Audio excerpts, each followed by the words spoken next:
L'arquilleur des cités volantes, chapitre 36. Avisar. Bercé par les battements d'ailes d'Anctor, Alger observait Avisar, la plus grande cité volante connue, avec une appréhension croissante. Sa seule piste pour contrer Bamblek et les siens se dessinait plus précisément à chaque seconde.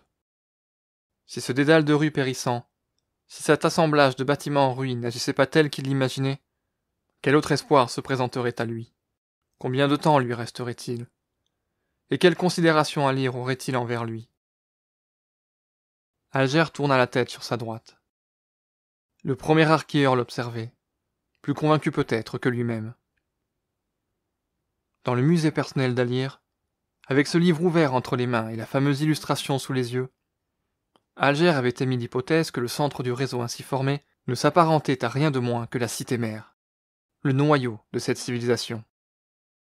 Avec un peu de chance, les informations partant d'Avisar altéraient le comportement de toutes les villes.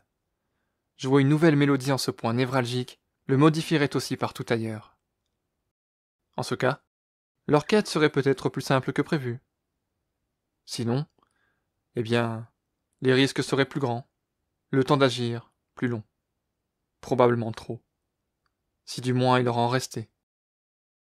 Alors qu'ils songeaient au possible désastre, une lueur s'éveilla dans la cité qui leur faisait face, puis une autre, et encore une autre, au sommet des différentes tours. Intrigué, voire inquiet, Alger se tourna une nouvelle fois vers son confrère, qui haussa ostensiblement les épaules. D'un commun accord, ils se préparèrent au pire, leurs dragons sur la même longueur d'onde. Rapidement, les points lumineux s'intensifièrent et fondirent sur eux comme autant d'éclairs.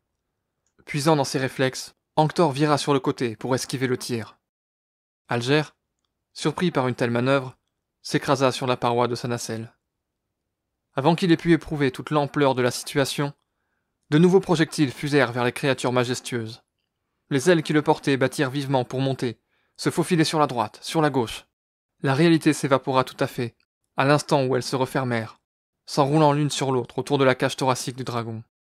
Alger ne put dès lors dire où se trouvait le haut du bas. Le nord disparut.